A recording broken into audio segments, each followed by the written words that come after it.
Mzee wa data, kwa taarifa zilizopo ni kwamba Mayele anazungumzwa sana kurejea nchini Tanzania.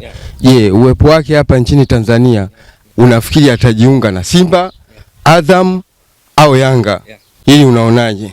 Karibu. Jambo la kwanza kwa kuonesha namna gani ambavyo mashabiki wa Simba, Yanga, Azam na klabu nyingine nchini wamekuwa na shauku na hamu ya kuona kunakuwa na wachezaji bora katika ligi kuu yetu ya Tanzania bara. Fiston Kalala Mayele ni miongoni mwa wachezaji waliothibitisha ubora hapa Tanzania kwa Jamhuri ya Kidemokrasia ya Kongo kati akitumikia timu ya taifa, lakini pia kule nchini Misri katika klabu ya Pyramids ambako hivi karibuni amemalizana nao. Sasa kwa maoni yangu ni kwamba Mayele haonyeshi ishara dalili kwamba atajiunga tena Yanga alikotoka kabla kwenda Pyramids, wala Simba, wala Azam, wala Singida Black Stars, wala TRA, wala Namungo.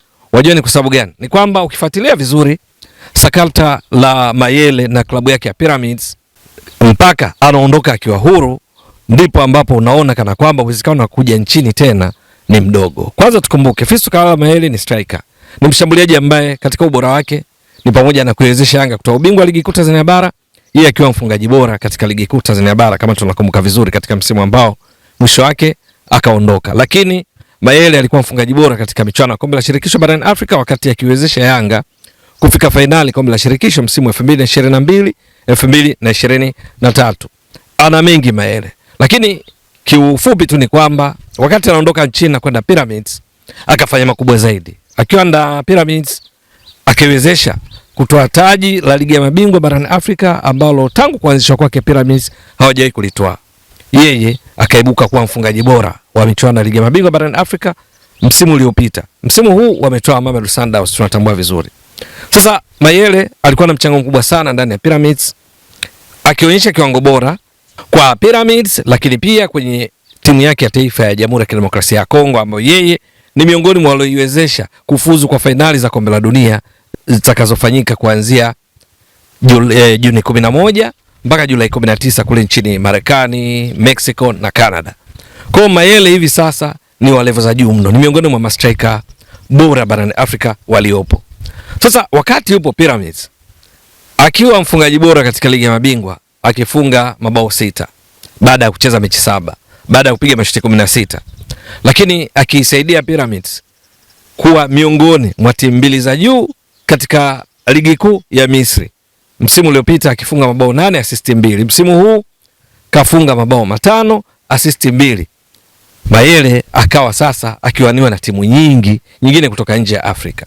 Moja wapo ilikuwa ikimwania ni Al Fateh inayoshiriki katika ligi kuu ya Saudi Arabia. Kwenye msimamo wao hivi sasa Al Fateh wako nafasi ya 11.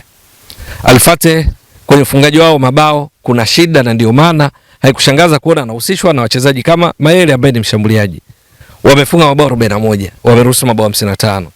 Timu iliyopo kileleni Al Nassr akina Cristiano Ronaldo imefunga mabao 91 mpaka sasa. Kwa hiyo wamezidiwa mabao 50. Unaweza kaona wanahitaji wachezaji ambao wana uwezo mkubwa kubadilisha nafasi kwa mabao kama Fiston Kalala Mayele.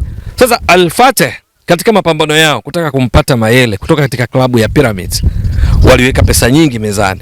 Pyramids benchi lao la ufundi wakasema huyu haondoki. Yaani wao walikuwa tayari Mayele aondoke bure, lakini sio kumuuza.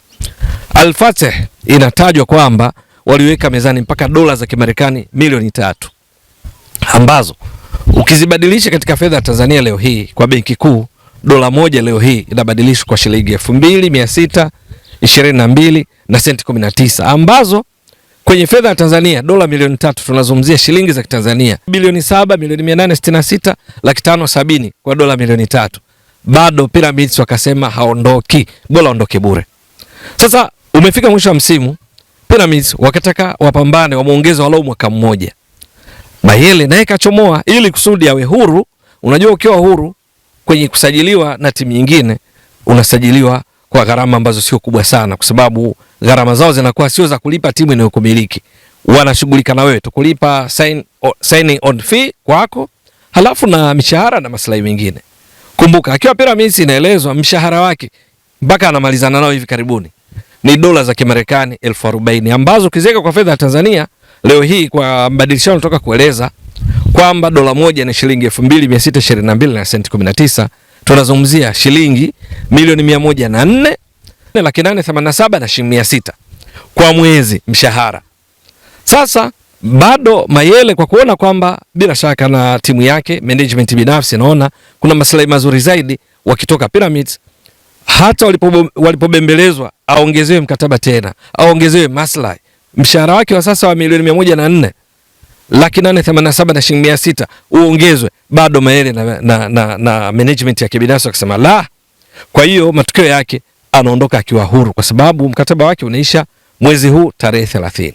Sasa mchezaji wa namna hii ambaye unaona anatakiwa sana na hivi sasa inatajwa Al Ahly ya Misri inamhitaji, Kaizer Chiefs ya Afrika Kusini ambao ni miongoni mwa klabu tajiri barani Afrika. Unajua klabu tajiri barani Afrika za mpira wa miguu inatajwa Al Ahly ya Misri, alafu kuna Kaizer Chiefs ya kule nchini Afrika Kusini, zipo na timu nyingine kama Pyramids, Orlando Pirates, inatajwa kama Mamelodi Sundowns, lakini hasa ni Al Ahly na Kaizer Chiefs. Al Ahly wanamtaka Mayele, Kaizer Chiefs wanamtaka Mayele, lakini taarifa zinasema kwamba wamesitisha dhamira yao kutokana na mshahara mnono unaohitajika kumlipa Mayele ili kumpata. Wameinua mikono.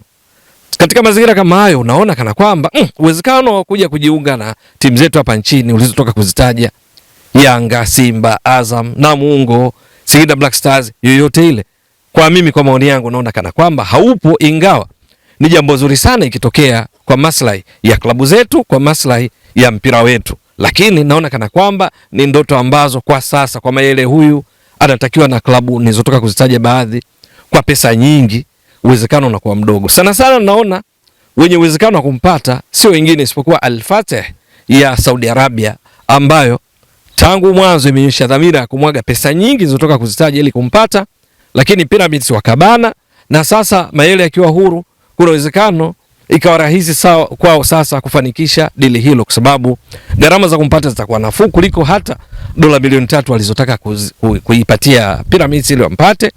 Lakini pia kwa mchezaji mwenyewe kuna uwezekano akapata maslahi yaliyo bora zaidi kwa sababu yuko huru. Wachezaji kwa kawaida wananufaika zaidi wanapoondoka wakiwa huru, kwa sababu timu inayokuja kumsajili haingii gharama za ziada katika kulipia timu inayomiliki, kwa sababu kwa kawaida kama mchezaji amaliza mkataba, timu ikimhitaji inatakiwa ivunje mkataba. Kivipi? Lazima uzungumze na timu inayomiliki, lipa pesa. Baada ya hapo sasa mnazungumza tena na mchezaji, na kwa kawaida kwa mazungumzo ukishamalizana na klabu inayomiliki unarudi kwa mchezaji, mnazungumza masuala yake binafsi, mkiridhiana ndipo mchezaji anahama. Sasa akiwa huru gharama zile za kulipa timu inayomiliki hazipo, isipokuwa ni mchezaji mwenyewe tu ndiye mnazungumza naye juu ya signing on fees, hiyo gharama za kumsajili binafsi, lakini pia kuna masuala ya mishahara, bonuses na marupurupu mengine ambayo naona kana kwamba Al Fateh wana nafasi nzuri zaidi kuliko timu nyingine zote, kuliko Al Ahly ya Misri, Kaizer Chiefs, Yanga, Simba, Azam na timu nyingine nchini. Haya ndio maoni yangu.